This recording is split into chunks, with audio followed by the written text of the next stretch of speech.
मंगलमूर्ति मोरया। जय भाइयों, माँ शक्ति। आज स्वाध्याय चिंतन का हमारा क्रमांक है 411 और आज हमारे बीच में आदरणीय प्रोफेसर डॉक्टर आर.के. काला साहब।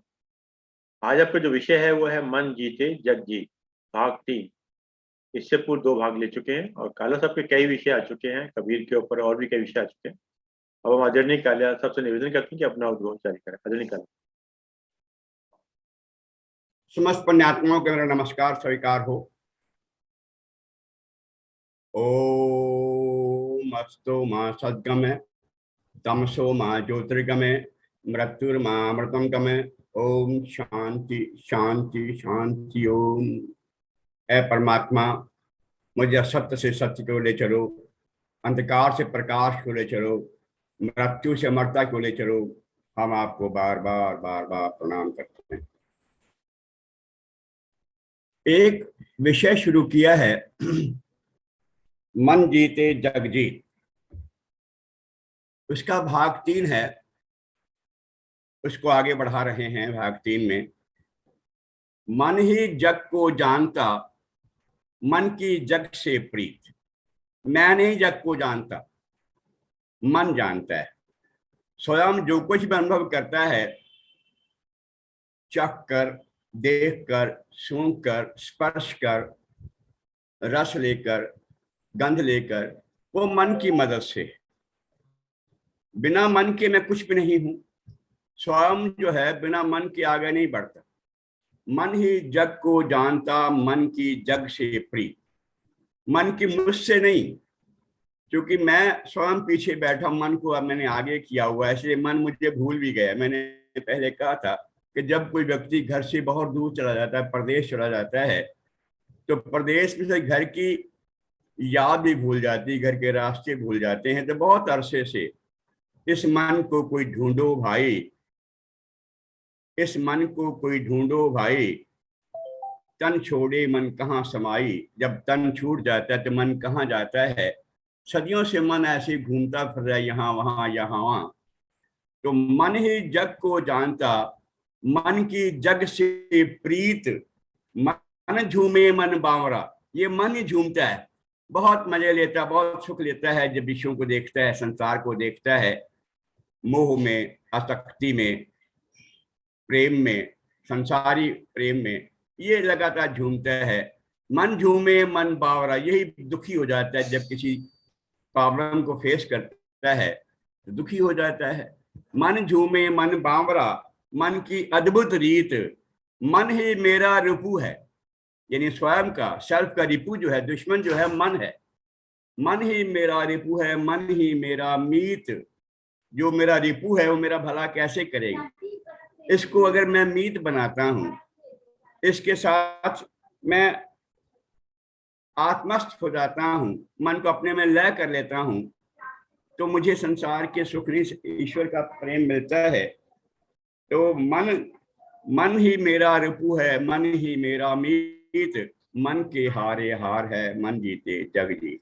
मन के हारने से ही मेरी हार है, मन के जीतने से मेरी जीत है। यानी अर्जुन ने केवल क्या खोया, इतना बड़ा प्रबंधन कर सकते, युद्ध का प्रबंधन कर रहा था, इतना शक्तिशाली था, मौत से डरता भी नहीं था, बलशाली था, सब कुछ था, लेकिन फिर भी एक मन के हारे हार गया। तो मन के हारे हार है, मन के जीते जीत। उसको फिर मन जीतने के लिए 18 अध्यायों का श्री कृष्ण को ज्ञान देना पड़ा, तब उसने मन को जीता। अंत में उसने कहा कि श्री कृष्ण, मैं अपने बल से नहीं बल्कि आपकी कृपा से और आपके लेक्चर से भी नहीं, आपके भाषण से, 18 अध्यायों के भाषण से भी नहीं, बल्कि आपकी कृपा से, बोलो नहीं, आपकी कृपा से मैं मन को जीता हूं। अब जिधर आप आदेश करेंगे उधर मैं युद्ध करने के लिए तैयार हो जाऊंगा। तो मन के हारे हार है, मन जीते जग जीत। जब मन हार जाता है, आदमी डिप्रेशन में चला जाता है और उसके बाद लगातार दुखी होता रहता है। और मन अगर जीत जाता है, बेशक पल्ले कुछ भी नहीं, तब भी जीता मन हमेशा जीता हुआ होता है। तो मेरे पास केवल एक ही उपकरण है। सेल्फ के पास, आत्मा के पास, स्वयं के पास केवल एक ही उपकरण है, और वो उपकरण जो है मन है। इसने जीवन का प्रबंधन करना है, जीवन को इसने मैनेज करना है। जीवन की दशा क्या हो, इसकी दिशा क्या हो, और ये अंत तक कैसे जिंदा रहे, और साथ छोड़ने वालों के प्रति किस तरह का रहे, उनके पीछे उनके बच्चों पत्नी वगैरह के साथ कैसा रहे, मन का प्रबंधन जैसा होगा इसको वैसी दिशा दशा मिलेगी। अगर मन पॉजिटिव रहता है तो पॉजिटिव दिशा मिलेगी, और मन निगेट करता है तो नेगेटिव दिशा मिलेगी। तो मन की जो क्वालिटी है, या मन की जीवन की जो लाइफ है, जीवन की जो क्वालिटी है, लाइफ की जो क्वालिटी है, that depends solely on the mind itself. तो मन जो है वो क्या कराता है? तो मेरे पास केवल एक ही उपकरण है, मेरे पास केवल एक ही औजार है, और औजार है मन। ये मन जो है ये बजाय मेरे तन का साथी हो गया है। तन की जरूरतों को अपनी जरूरतें मानता है, संसार के विषयों को अपनी जरूरतें मानता है। इसे चाहिए क्या था कि मेरी जरूरत क्या है? केवल शांति, केवल परम धाम, केवल नैष्ठिकी शांति। ये नहीं इसकी परवाह, इसको केवल परवाह है मेरे तन की। तन की जरूरतें जो हैं उनको इसने अपनी जरूरतें मान लिया है। होता क्या है कि तन की जरूरतें तो सीमित हैं। तन को क्या चाहिए? रोटी, कपड़ा और मकान। रोटी, सुबह का नाश्ता चाहिए, लंच चाहिए, डिनर चाहिए, शाम को रिफ्रेशमेंट चाहिए। बस इतनी सी जरूरतें मन की हैं, तन की हैं। तन 2 रोटी खा करके संतुष्ट हो जाता है, और ऐसा कहा जाता है कि जैसा हम अन्न खाते हैं वैसा मन बनता है। क्योंकि लास्ट टाइम शायद ये जिक्र हुआ था कि अन्न का जो स्थूल पार्ट है वो मल बन के बाहर निकल जाता है, मध्यम पार्ट मांस बनता है, फ्लैश बनता है, और जो सूक्ष्म पार्ट है वो मन बनता है। इस मन को निरंतर पौष्टिक आहार देना चाहिए, उचित आहार देना चाहिए, सात्विक आहार देना चाहिए, तामसिक या राजसी नहीं, ताकि इसकी जरूरतें जो है, इसकी जो स्ट्रेंथ है वो बनी रहे। तो मन ने बजाय मेरा साथ देने के, क्योंकि कमजोरी तो इसकी नहीं मेरी ही है, कंट्रोल तो आत्मा को करना है, क्योंकि आत्मा ही बुद्धि को कंट्रोल करती है, आत्मा ही मन को कंट्रोल करती है, आत्मा ही इंद्रियों को कंट्रोल करती है। तो आत्मा ने ही लगाम ढीली छोड़ दी बुद्धि पर बुद्धि ने लगाम ढीली छोड़ दी मन पर। मन को इंद्रियां लेके उड़ जाती हैं, और जहां जहां ले जाती है मन वहां चला जाता है। अब पीछे बाद में बुद्धि भी चली जाती है। उसका परिणाम यह होता है कि मन मेरा रिपु बनकर रह गया है, बजाय मेरा मीत बनने के। मेरा मीत बन जाता तो मेरा इसका कल्याण हो जाता, मेरा भी कल्याण हो जाता, सेल्फ परम धाम में पहुंच गया होता। पर मेरा कर्म मेरा कहा नहीं मान। तो जो तन की आवश्यकताएं हैं वो सीमित हैं। रोटी, कपड़ा, मकान। रोटी जरूरत भी तन की सीमित है, मकान भी अवेलेबल है, और वस्त्र भी अवेलेबल है। इन सब के बावजूद मन की जो भूख है, मन की जो प्यास है वो नहीं मिटती। तन की प्यास से मिट जाती, भोजन करने से तन की प्यास मिट गई, पर मन की प्यास नहीं मिटती। परिणाम क्या होता है? मन लगातार भिखारी बनाए रहता है मुझे। मन कुछ ना कुछ मांगता रहता है। जब मन संतुष्ट हो जाए, मन जितेंद्रिय हो जाए, तो फिर मैं सुखी हूं। पर मन जो है वासनामयी है, लगातार नई नई कामनाएं, नई नई वासनाएं पालता है। उसका परिणाम यह होता है कि मैं भिखारी हूँ। मन के पीछे मैं भिखारी हूँ। मन की जो जरूरतें होती हैं उनको पूरा करने के लिए मैं पीछे पीछे हूँ। क्योंकि जहाँ सुई जाती पीछे धागा जाता है, जहाँ मन जाता है उधर ही बुद्धि चली जाती है, उधर ही मैं स्वयं चला जाता हूँ। परिणाम यह है कि मन मुझे लगातार कामनामयी, विषयमयी, जगमयी बनाता रहता है। मैं अपने असल पर्पस को भूल चुका हूँ। संत कबीर कहा करते थे कि मन के बहुतक रंग हैं, छिन छिन बदले सोई। मैं विकारी नहीं हूं, मैं ईश्वर का अंश हूं, सत्य हूं, चित्त हूं, आनंद हूं, अजर हूं, अमर हूं, अक्षर हूं, अक्षय हूं, सनातन हूं, पुरातन हूं, निर्विकार हूं, निरंजन हूं, निष्कपट हूं, निर्मल हूं, सुखी हूं, शांत हूं, आनंदमय हूं। लेकिन मेरा मन जो है ये विकारी। विकार आत्मा में नहीं, विकार मन की तरंगों में। और मन क्योंकि विकारी है, इसमें विकार हैं, काम है, क्रोध है, लोभ है, ये सब विकार मन में है।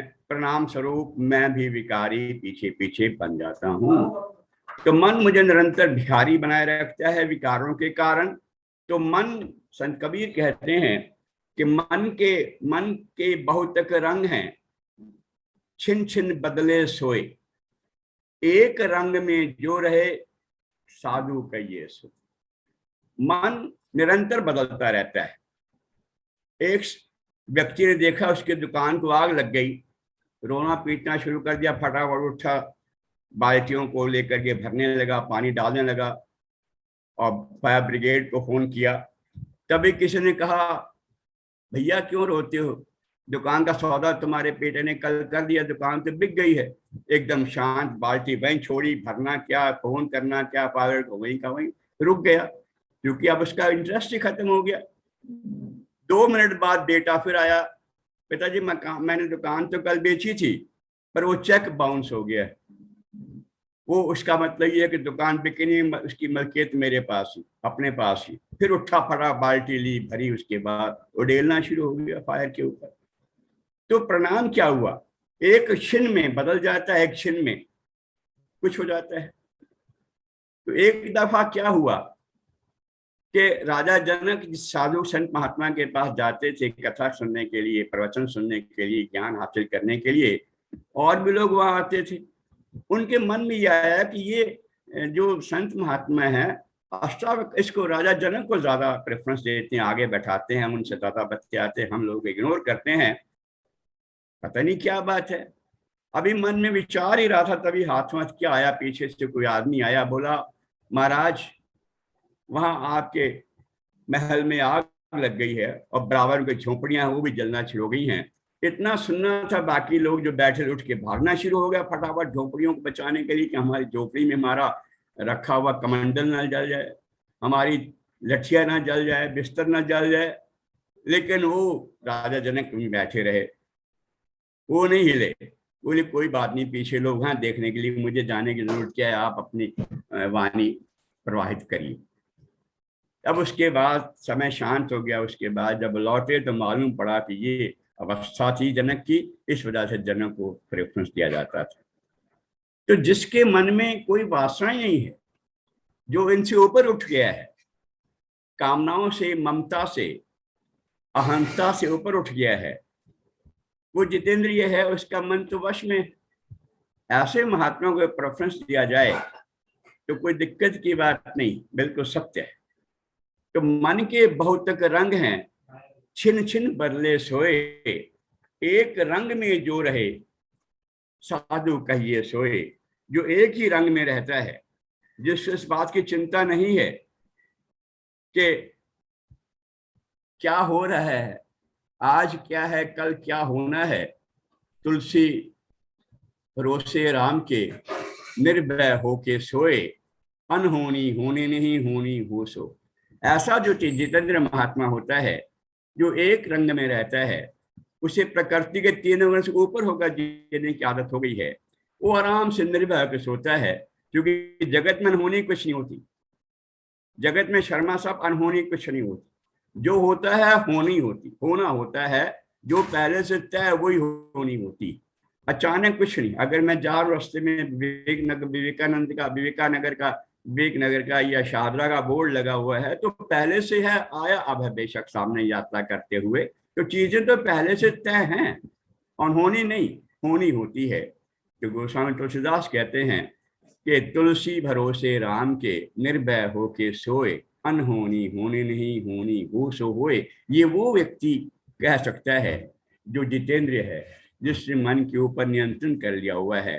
तो जो ये कहता है कि मन के बहुतक रंग हैं, छिन छिन बदले, क्योंकि उसकी वजह है ना, मन प्रकृतिकृत है। मन के ऊपर तीनों गुण हावी रहते हैं। उसी अवस्था में सत्व भी है, रज भी है, अभी तम भी।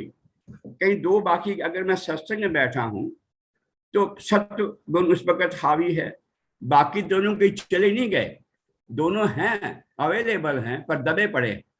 जैसे ही मुझे क्या कह देता है, मोबाइल का फोन आया है तो मैं फलां जगह पहुंचना है, तो मैं सत्संग बीच में छोड़ उठ जाता हूँ, रजोगुण में आ जाता हूँ।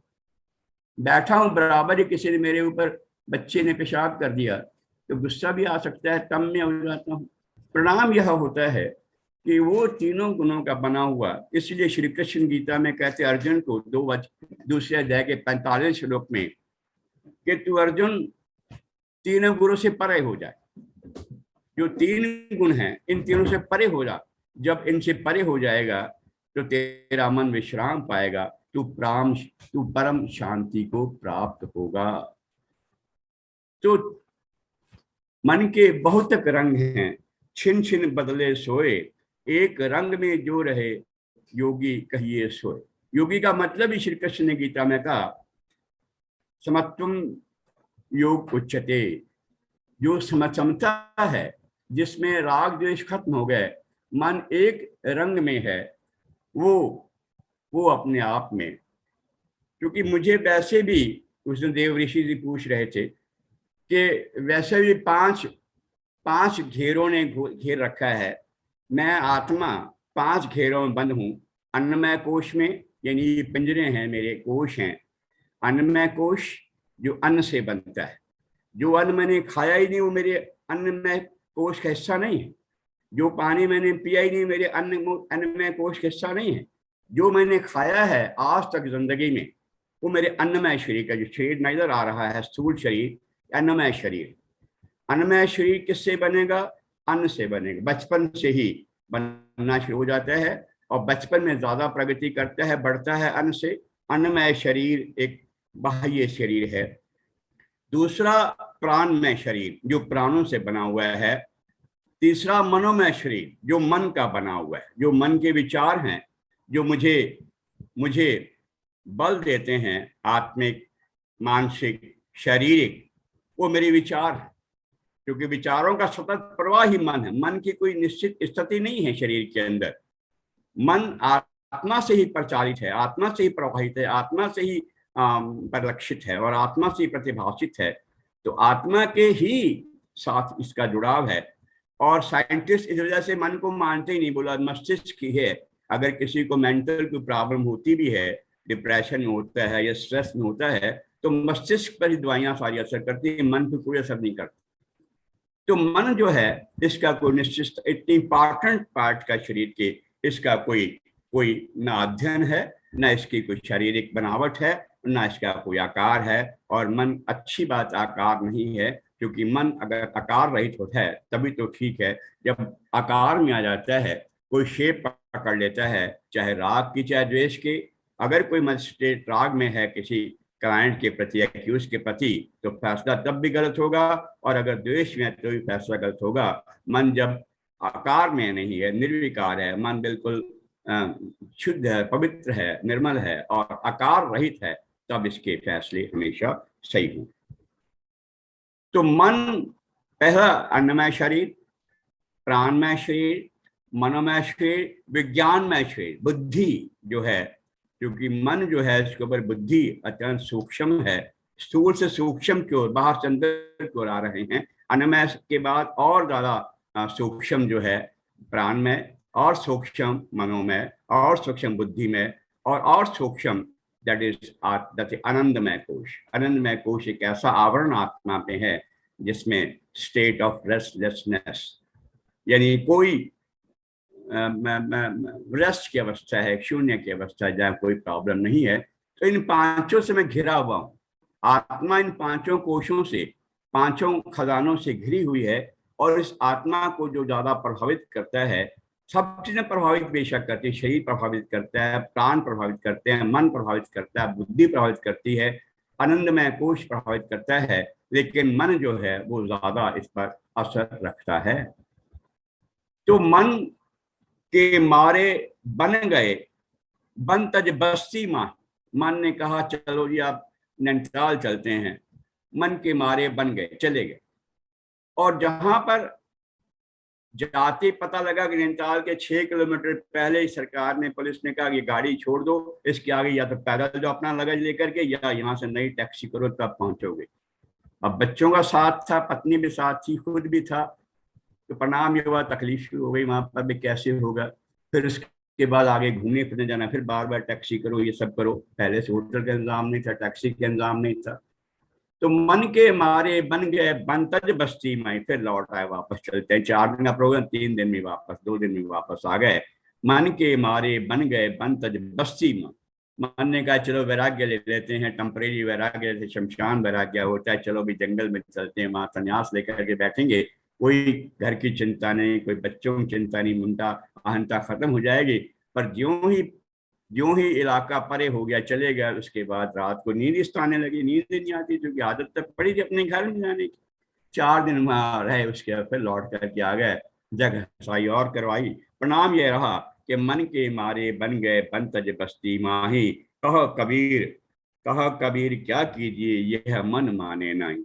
ये मन जो है कंट्रोल में रहता नहीं है। दुखी हुआ, एक बार सबक ले लिया कि अब दोबारा इतनी गर्मी में निकलना नहीं है, लेकिन जैसे ही साल बीता, फिर छुट्टियां बच्चों ने कहा चलो भाई चलते हैं, किसी और ने जरा सेंसिटिव कि चलो भाई चलते हैं, फिर चलना शुरू किया, चल पड़ा। उसका परिणाम यह हुआ कि मन के मारे बन गए पंतज बस्ती माही। कहा कबीर क्या कीजिए यह मन माने ना। ये मन नहीं मानता, बार बार उसी काम को फिर रिपीट करने की कोशिश करता है कि चलो फिर। तो हमने कई दफा देखा, मेले वगैरह में जाते हैं, दुखी तो होते ही हैं परेशानी भीड़ में, लेकिन फिर भी अगले साल रिपीट करने की कोशिश, अगले दिन रिपीट करने की, चलो चलते हैं, फिर दोबारा। मन जो है वो अपने अपने अभ्यास का बंधा हुआ इस तरह से वो दुखी करता रहता है। तो महात्मा कहते हैं कि बिना शीश का मृग यह यहाँ तहाँ चरने जाए। इसका शीश नहीं, बिना शीश का मृग है, बिना शीश का मृग है, चौदिश चरने जाए। बांध लाओ गुरु ज्ञान से राखो तत्व लगाए। कि ये जो बिना सिर का पंछी है, बिना सिर का मृग है, जगह जगह उड़ता फिरता भागता फिरता है, अगर इसको अंदर लाना है, वापस मन को लाना है, अपने साथ रखना है, अपने कंट्रोल में, नियंत्रण में रखना है, इसको तत्व ज्ञान से, गुरु कृपा तत्व ज्ञान कराओ, इसे जानो कि आत्मस्थ हो जाए, जाने कि तू अलग चीज है, तू आत्मा का, तू ईश्वर का अंश आत्मा है, ये संसार तेरे लिए नहीं, संसार का तुझसे कोई जोड़ नहीं है। इस विवेक में रखो, तत्व ज्ञान में रखो, अर्थात विवेक में रखो कि तू आत्मा है और संसार जड़ है, तेरा इससे कोई वास्ता नहीं है। जब तक ये इसको ज्ञान की जंजीर नहीं बांधी जाएगी, ये मन बंधने वाला नहीं है। तो इसको क्या करना है, जैसे पीछे हमने जिक्र किया था कि मन जो है लगातार भागता है, दुखी करता रहता है। किसी सेठ के पास एक आदमी चला गया, बोला मुझे महाराज नौकर रख लो, मैं आपके सारे काम करूंगा। उसने कहा मुझे जरूरत नौकर के नहीं है, मैं सारे काम खुद कर लेता हूं, मुझे रख। वो बोला नहीं महाराज मुझे रख लो, मैं आपसे तनख्वाह भी कुछ नहीं लूंगा। उसने कहा तनख्वाह नहीं लोगे? बोले हाँ। और तुम्हारी क्या? बोले मेरी बस एक ही शर्त है कि अगर मुझे आप काम नहीं दोगे, मैं आपकी गर्दन पे चढ़ूंगा, आपको मारूंगा। आप मुझे काम देते रहो तब तक मैं ठीक। उसने कोई बात नहीं, काम तो मेरे पास बहुत, अंतु अगर आता है तो आजा, मैं अपने काम सारे करवा। उसको ले गया, रख लिया अपने पास बिना तनख्वाह के। उसे जो जो काम बताता जाता वो करके लौट आता, फिर वो काम मांगता, फिर काम देता, काम। ऐसे करते करते बस 2 महीने बीते होंगे, काम सारे खत्म हो गए।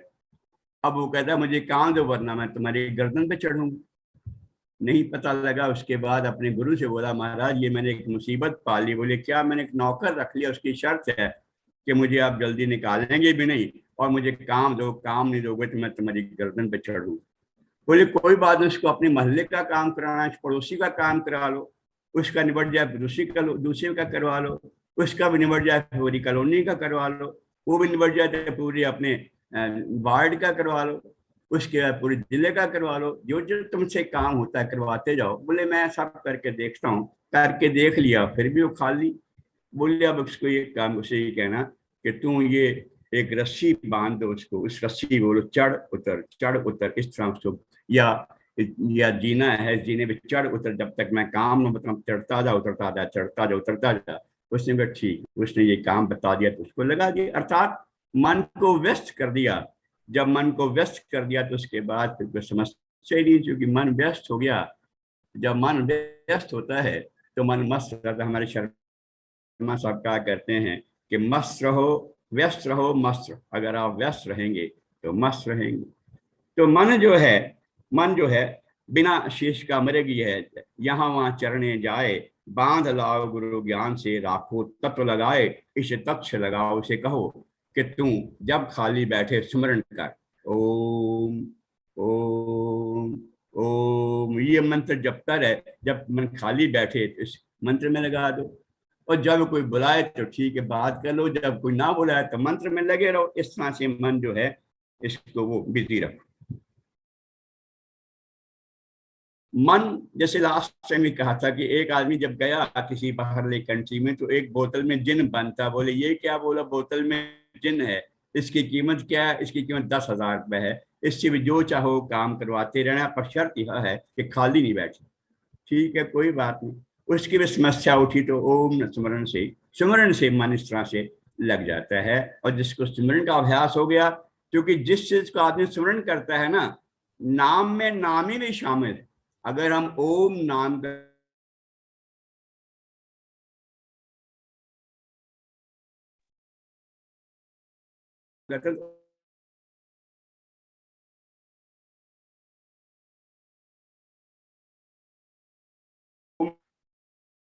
में नामी स्वयं शामिल।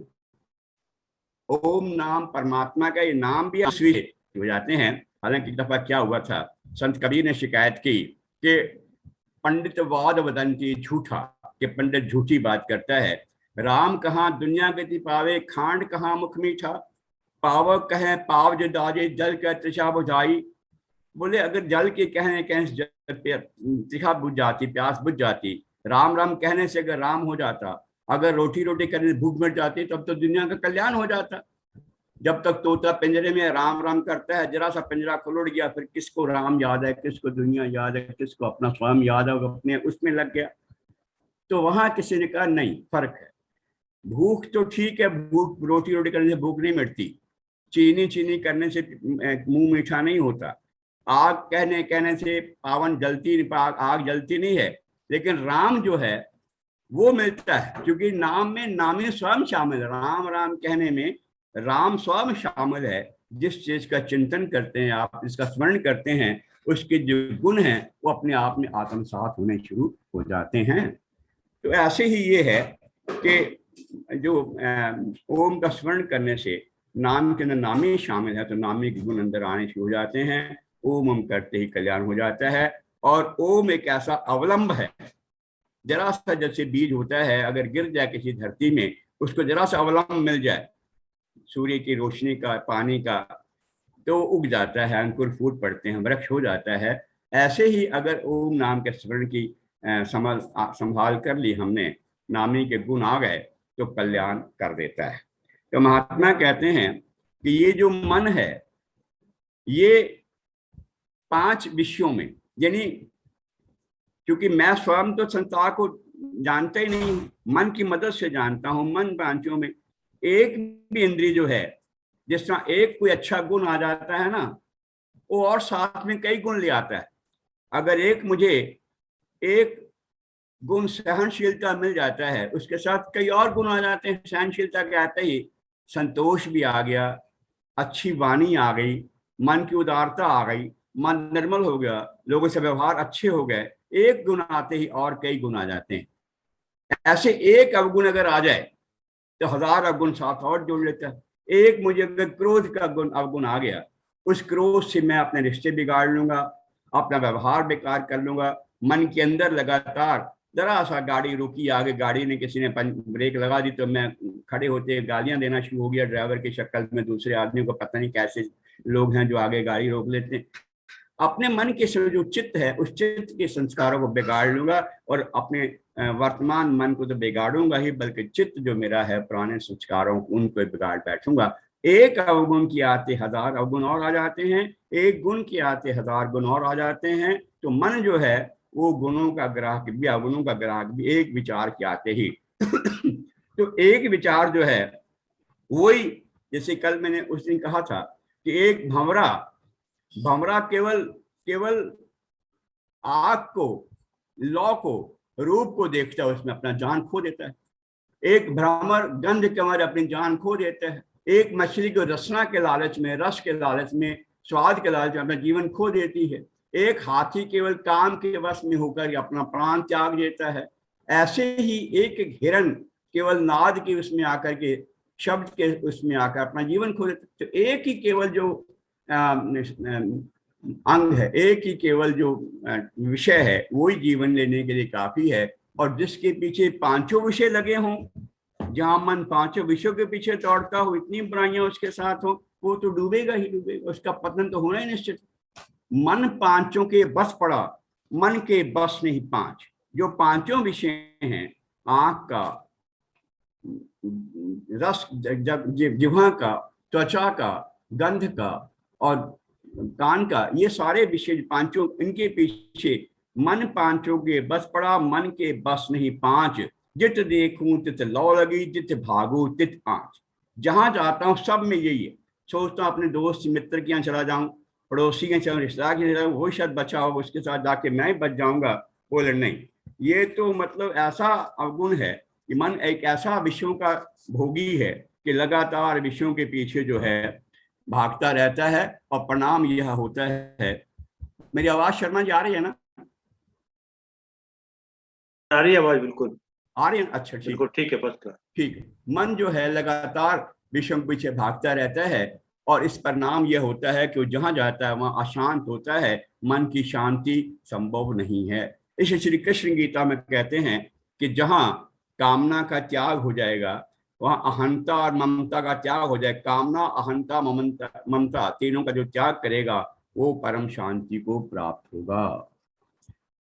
बात बनाई जग ठग्यो, मन प्रमोधा नाही, 1,84 ले गया मन। बात बनाई जग ठग्यो, मन प्रमोधा नाही, तो मन ले गया 1,84 में, कह कबीर ये ले गया 1,84 में। बात बनाई जग ठग्यो, मन प्रमोधा नाही, कह कबीर मन ले गया 1,84 में। यानी मन को नहीं केवल संभाला, मन को बस में नहीं किया, यहाँ वहां बातें बनाता रह गया, लगातार लोगों को समझाता रह गया, अपना मन बस में नहीं हुआ। उसका परिणाम क्या हुआ? परिणाम ये मन 84 में ले जाएगा, आवागमन में ले जाएगा। सुर नर मुनि सबको ठगे, सुर नर मुनि सबको ठगे, मन ही लिया अवतार, जो या मन से बचे सोई 3 लोक से पार। जो मन से बच गया, मन को आत्मस्थ कर लिया, जिससे मन को निग्रह कर लिया, मन को एकाग्र करके, एकाग्रित मन निग्रह होता है, मन को एकाग्र कर लिया। क्योंकि मन की अवस्थाएं पीछे हमने जानी थी। मन 5 अवस्थाओं में रहता है। मन विक्षिप्त है, मन क्षिप्त है, मन मूढ़ है, मन विक्षिप्त है, मन एकाग्र है और मन निरुद्ध है। जो मन निरुद्ध हो जाता है, आत्मस्थ मलय हो जाता है, उसको हम कहते हैं सुपर कॉन्शियस माइंड। क्योंकि मन की अवस्थाएं, मन की 5 स्टेट्स बताई थी। एक सबकॉन्शियस माइंड यानी अवचेतन अवस्था, दूसरा कॉन्शियस माइंड, तीसरा अर्थ सेमी कॉन्शियस माइंड, फिर अनकॉन्शियस माइंड, उसके बाद था सुपर कॉन्शियस माइंड। अवचेतन मन, चेतन मन, अर्धचेतन मन, अचेतन मन, अति चेतन मन। जो अति चेतन मन है वो निग्रह किया मन जो है, जो आत्मस्थ हो गया है, उसने अपनी सत्ता खो दी है, वो मन जो है वो ईश्वर तक पहुंचता है। तो मन ही लिया, महात्मा कहे थे, सुर नर मुनि सबको ठगे, मन ही लिया अवतार, जो या मन से बचे सोई 3 लोक से पार। बखत कहो या कर्म कहो, बखत कहो या कर्म कहो, नसीब कहो निर्धार, सहस्त्र नाम है कर्म के, मन ही लिया अवतार। भाग्य खराब है, नसीब खराब है, मेरा समय खराब है, बोले ये सब बातें बेकार। जो कर्म मन में संचित हो गए, जो कर्मों का फल है वो लेके चला जाता है किसी भी योनि में। जिस तरह से असंख्य गांवों के बीच बछड़ा अपनी गांव माँ को पहचान लेता है, असंख्य गांवों के झुंड में बछड़ा अपनी माँ को पहचान लेता है, ऐसे ही असंख्य किसी भी जन्म में जीव चला जाता है। ये जो कर्म है उसका पीछा नहीं छोड़ते, वो उसको पहचान लेते हैं। तो इसीलिए शायद संत कबीर ने कहा, काया खेत किसान मन, काया खेत किसान मन, पाप पुण्य दो बीज। पाप पुण्य दो बीज हैं, और काया शरीर खेत है, ये क्षेत्र है, और क्षेत्र की आत्मा है। मन जो है वो किसान है। काया खेत किसान मन, कर्म करने वाली आत्मा नहीं है, आत्मा अक्रिय है, मन ही केवल कर्म करता है। और मन को कर्म फल भोगने के लिए आत्मा को भी जीव बन के साथ में आना पड़ता है। तो काया खेत किसान मन, पाप पुण्य जो बीव, बोया लूना अपने, बोया लूने अपना, काया कस के जी। काया धारण करके जीव उसको भोगता है, कर्म फल को काटता है। कर्म फल जो है केवल कर्मों का ही कारण है, और कर्म कौन करता है? मन। इसलिए महात्मा कहते हैं, मन को तन का बैरी को नहीं जो मन निर्मल। अगर किसी का मन निर्मल है तो तन का बैरी कोई नहीं। तन का बैरी क्यों होता है? हमारी वाणी से हो जाता है। जब हम कोई पाप करते हैं उसको तो कोई देखना नहीं है, क्योंकि पाप तो बिना कर्मेंद्रियों के होता है ना। तो मन में जो भी सोचा हमने सोच लिया, कर्म पाप कर लिया। लेकिन जब उसमें साथ में इंद्रिय कर्मेंद्रिय जुड़ जाती है तो पाप अपराध बन जाता है। और अपराध को रोकने के लिए फिर समाज भी है, पुलिस भी है, कोर्ट भी है, सारा कुछ है। तो इसलिए महात्मा कहते हैं कि जो मन का तन का बैरी को नहीं जो मन निर्मल हुए। जब आप वाणी से या कर्म से पाप अपराध करते हैं उस केस में आपको सब तकलीफें हैं। तो इस तरह से जो मन है अगर वाणी से भी ठीक रहे, व्यवहार से ठीक रहे, तो तन का बैरी को नहीं जो मन शीतल होए, तू आपा को डार दे, तू आपा को डार दे। दया करे सब कोई, उसके ऊपर सब दया करते हैं। कि इस तरह से जो मन है उस मन की बड़ी भारी महिमा है, जिसको लगातार हमको कंट्रोल करना है। अब एक बार महात्मा ने कहा था कि हमारे वागीश जी ने कि मन को नियंत्रण करने की जरूरत क्यों है। उन्होंने कहा था कि मन को पिंजरे में न डालो, मन को पिंजरे में डालो, मन का कहना ना टालो, मन तो है उड़ता पंछी जितना चाहे जितना उड़े उड़ा लो। तो वो मेरे चेले बता झूठ है कि सच? बोला गुरुजी सच, थैंक यू वेरी मच। तो मन जो है उड़ता पंछी है, जितना उड़ता है उड़ाओ, लेकिन उसको रोकने की जरूरत है। उसका कारण क्या है? उसका कारण यह है कि मन जो है जीवन का प्रबंधन करता है, जीवन पर नियंत्रण रखता है। जीवन कैसे जिया जाए, हमारे बिलीफ क्या हों, हमारे संस्कार कैसे बने, और जीवन की दशा दिशा कैसी हो, वो सकारात्मक हो नकारात्मक हो। कोई व्यक्ति हमेशा नकारात्मक, एक मेरे दोस्त हैं और वो हमेशा नकारात्मक दृष्टिकोण में रहते हैं। मोदी ने हमारा क्या कर दिया, अमित शाह ने हमारा क्या कर दिया, प्राइम मिनिस्टर ने, यानी इस हमारे नेता ने हमारा, यानी हमेशा। मैंने कहा तू ये तो सोच, तूने उनका क्या किया। कोई आदमी कहता है जी मैं अगर प्रैक्टिस करता हूँ, अपनी मेहनत से करता हूँ, समाज मेरा क्या कर, समाज के लिए समाज ने मुझे क्या दिया। मैंने कहा तू ये मत सोच के समाज, तू सोच तूने समाज को क्या दिया। तो पॉजिटिव सोच। एक आदमी ये शिकायत कर रहा है कि मेरे पास जूते नहीं हैं, जा रहा सामने देखा एक आदमी के पास एक पैर ही नहीं है, उसे तब चिंता, तब पता लगा कि इससे भी ऊंचा सोचना चाहिए कि मेरे पास तो जुराब नहीं है, केवल जूता ही मैं शिकायत कर रहा हूँ, इसके पास तो पैर ही नहीं है, वो भी बेचारा शांति से चला आ रहा है। तो लोग तो बड़ी बड़ी न्यूनताओं में, शून्यताओं में जी रहे हैं। हमारे पास तो बहुत कुछ, तब भी नकारात्मक अगर हम होते हैं तो हमारे ये अपनी जीवन जीने की प्रबंधन है, कला है। तो जीवन जीने की जो कला है, जीवन जीने का जो प्रबंधन है, वो हमेशा जो है मन से ज्ञान होता है। हमारा आत्मिक बल, हमारा, यानी अर्जुन के पास क्या नहीं था, अर्जुन के पास सब कुछ है, केवल मन से तो हारा था ना। ऐसे ही जो मन से हार जाता है वो हार जाता है। यानी आप तैयारी करके गए पूरी तरह से, सब कुछ आपको तैयार है, लेकिन रास्ते में अचानक लगा कि इतना सारा सिलेबस मैंने तैयार कर लिया, कैसे आंसर सब मिक्सअप अंदर अंदर हो गया, कैसे जाकर के पेपर दूंगा। पेपर आया, पढ़ता गया, सब कुछ भूलता चला गया, क्योंकि मन नकारात्मक उसमें चला गया ना मोड पर।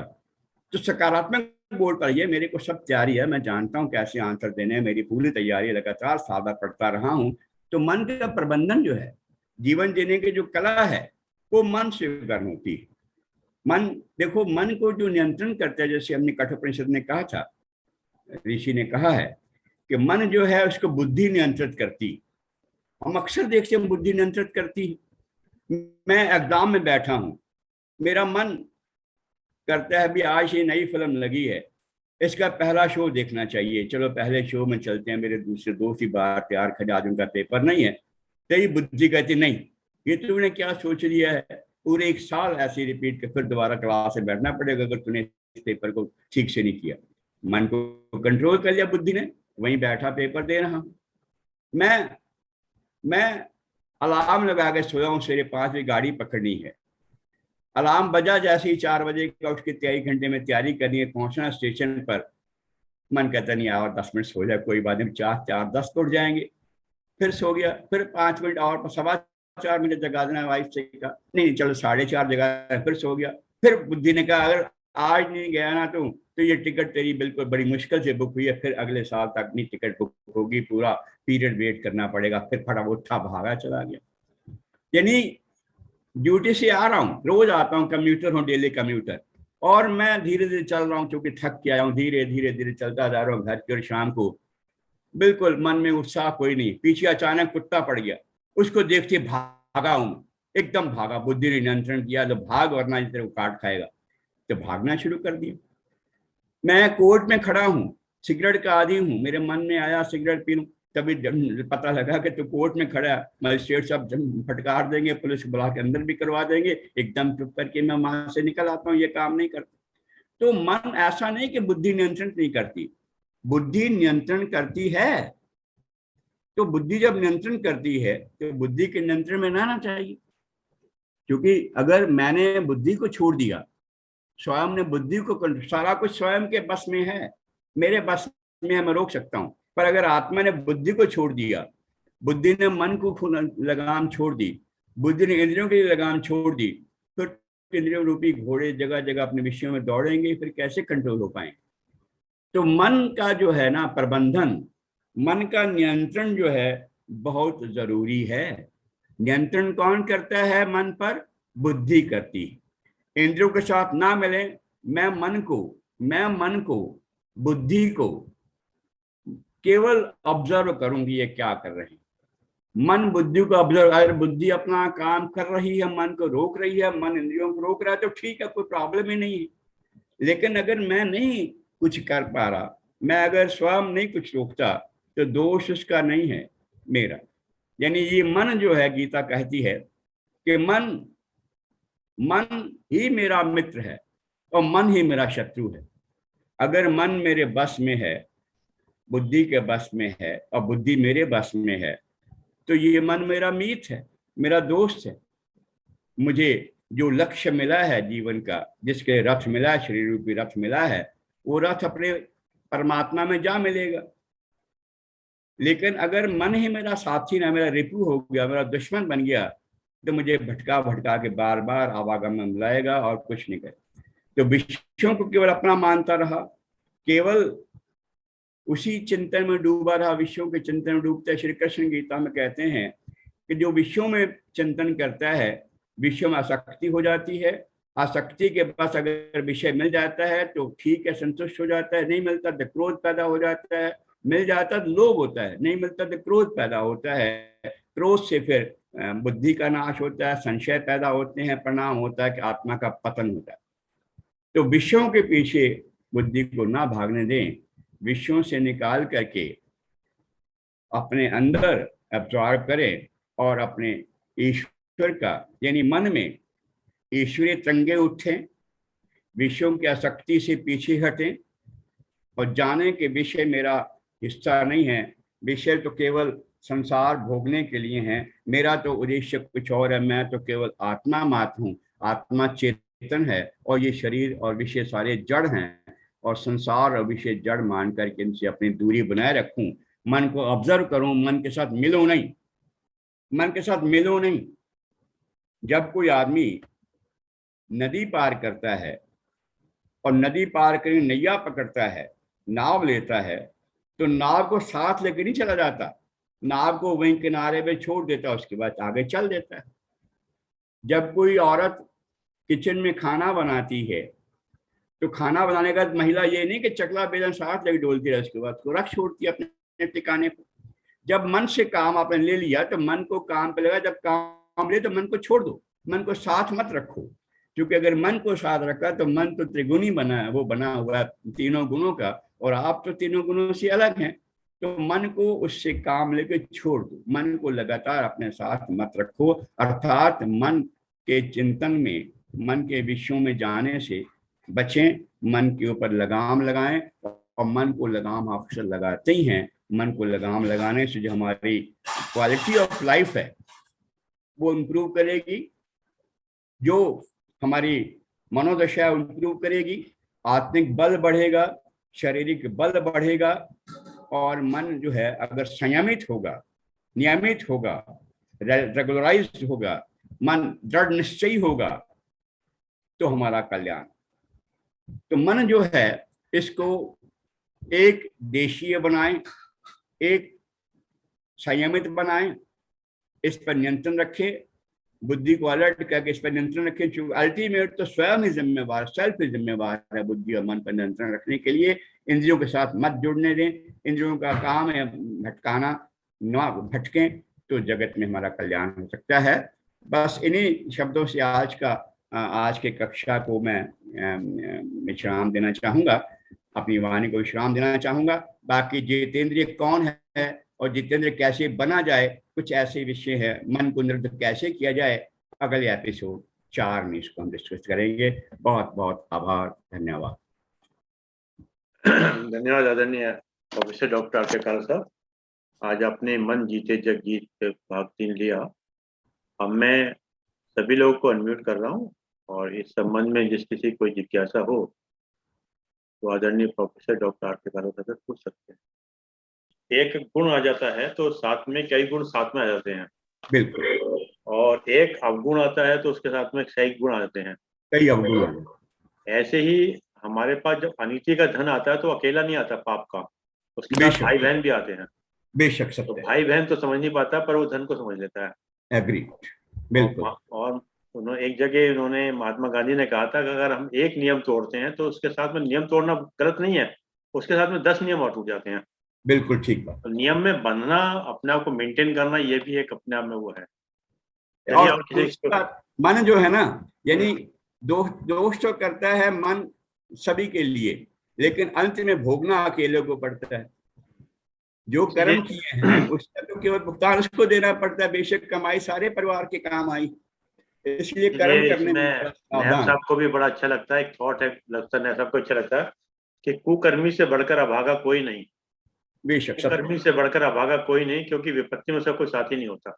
बेशक सत्य, बेशक सत्य। चलिए सर, किसी की और कोई जिज्ञासा पूछ सकते हैं, नहीं तो फिर आज मैं आदरणीय नैब साहब दो सब धन्यवाद करेंगे।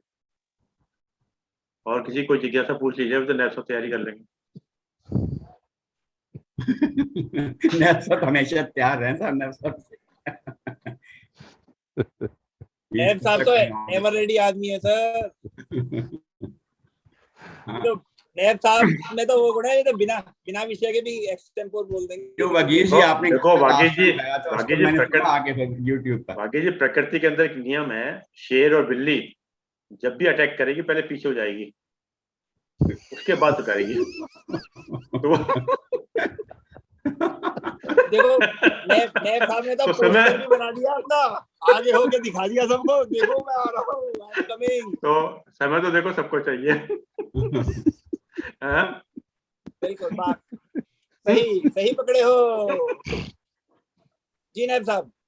नहीं, मैं चलिए बहुत बहुत धन्यवाद। मैं पहले से ही तैयार था, मुझे पता था कि आज मेरे को ही करना होगा, कुछ ऐसा इंट्यूशन था, तो मैं ध्यान से सुन भी रहा था काला साहब ने आज के अपने उद्बोधन में मुख्यतः मन के ऊपर कैसे नियंत्रण रखे। और सही बात, मन जीते जग जीत है। मन के ऊपर अगर जीत लिया, मन के ऊपर आपकी जीत हो गई, तो फिर हारा ही क्या, सब कुछ तो जीत लिया। तो मन का जब जीवन का केंद्र बिंदु ही मन है कि उससे उठने वाली चीजें उससे आपको नेगेटिविटी की तरफ भी ले जाएंगी, उससे उठने वाली चीजें आपको पॉजिटिविटी की तरफ ले जाएंगी। अगर आपने इसको जिस दिशा में डाल लिया, जिस तरह के आपने इसको नियंत्रित कर लिया जिस दिशा की ओर, जीवन भी उसी ओर अग्रसर हो जाएगा। तो अच्छाई की तरफ ले जाए, मन को नियंत्रित करें, नियंत्रित करके जो अच्छा है वो करे। तो आज का पूरा उद्बोधन मैं सुन रहा था, शुरुआत से ही उन्होंने जो एक जिंदगी कहानी से शुरुआत की, उसको भी ऐसे काम, वो जिनका वो जो इन्होंने रस्सी बताई थी, सांस की है अपने, जो हम लेते सांस अंदर करनी बाहर करनी, उस पर राम का नाम ले लीजिए, लगातार करते रहिए, राम नाम जपिए, तो मन व्यस्त रहेगा। तो मन जब खाली हो, कहते हैं ना खाली मन शैतान का घर होता है, तो मन को खाली ना रखिए। अगर आपके पास कोई काम नहीं है तो उसको ईश्वर के ध्यान में लगाएं, ताकि भिंडी में, ताकि उसमें कहीं कोई नेगेटिविटी ना आ पाई, कोई नकारात्मकता ना आ पाई। ये इससे सुंदर बात कुछ नहीं हो सकती है। और मन के ऊपर नियंत्रण से ही पूरे जीवन का नियंत्रण होता है। जब हम लोग अपने पे नियंत्रण कर लेते हैं, हमारे आसपास का वातावरण, आसपास के लोग, सब लोग एक साथ चलते हैं, सबको आप साथ लेकर चलते हो। आपके आज के उद्बोधन के लिए बहुत बहुत धन्यवाद। एक शिक्षक से ऐसी शिक्षाएं की उम्मीद है। आज भाग 3 था, अगले भाग में हम लोग को और अच्छी बातें सुनने को मिलेगी कालरा साहब से, उनके अनुभव के साथ। आपका बहुत बहुत धन्यवाद। साहब बिल्कुल आपने सही कहा। और नेपोलियन ने भी एक कहा था कि हार और जीत में सिर्फ एक कदम का फासला होता है। तो मन में थॉट अगर एक बार हार का आ गया और एक बार जीत का आ गया, वो मन ही है मतलब जो कंट्रोलिंग कर रहा है कहीं ना कहीं। तो ये बड़ा उसको मन को विजिलेंट रखना पड़ता है और उसको साधना ही पड़ता है। और साधने के लिए अभ्यास कभी भी एक दिन का नहीं होता। मोटिवेशनल से आदमी मोटिवेट हो सकता है, पर हैबिट से जो फायदा मिलेगा वो मोटिवेशन से इतना नहीं मिलता है। तो आदत हमारी अगर बन जाए तो फिर उसके अंदर हो जाती है। चलिए साहब, बहुत बहुत धन्यवाद। सही बात कही आपने। जिसे मोटिवेशनल स्पीच हम सुनते हैं, तो जिस वक्त जहाँ पे सुन रहे हैं, अगर उतनी देर सुन के बाहर निकल के फिर पुराने ढर्रे पे आ गए तो फिर बेकार होगी। तो we have to accept that and adopt it in the life. तो फिर हमें कहीं ना कहीं उसका अभ्यास करना पड़ता है। और जितने भी हमने देखे, ये सब लोग अभ्यास से ही ऊपर बढ़े हैं। जब एथलीट्स के चैंपियन होते हैं तो 15 सेकंड को तोड़ने के लिए 15 वर्ष का उसको वो करना पड़ता है, प्रयास करना पड़ता है। 15 सेकंड को ब्रेक करने के लिए 15 वर्ष का मूव करना पड़ता है। चलिए साहब, बहुत बहुत धन्यवाद आदरणीय अनके नायब साहब आपने, और आदरणीय प्रोफेसर डॉक्टर काला साहब, आपने समय निकाल कर समय दिया। और जैसा कि एक विचार के साथ और 3 बार ओम के साथ अपनी बात को समाप्त करते हैं। आज का विचार, जीवन में अगर खुश रहना है, जीवन में अगर खुश रहना है तो स्वयं को एक शांत सरोवर की तरह बनाए। जीवन में अगर खुश रहना है तो स्वयं को एक शांत सरोवर की तरह बनाए, जिसमें कोई अंगारा भी फेंके, जिसमें कोई अंगारा भी फेंके तो वह खुद ब खुद ठंडा हो जाए। जिसमें कोई अंगारा भी फेंके तो खुद ब खुद ठंडा हो जाए। खुश रहिए, मुस्कुराते रहिए। आइए 3 बार ओम का उच्चारण करते हैं।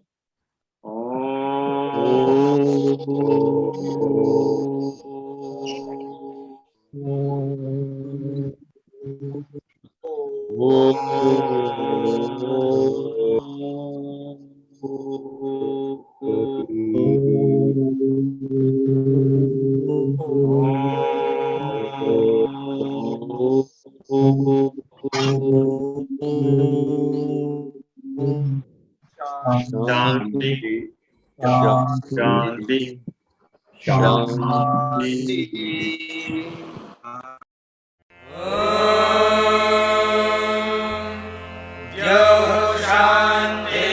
शांतिरंतरिक्षं शांतिः पृथिवी शांतिरापः शांतिरोषधयः शांतिः वनस्पतयः शांतिर्विश्वे देवाः शांतिर्ब्रह्म शांतिः सर्वं शांतिः शांतिरेव शांतिः सा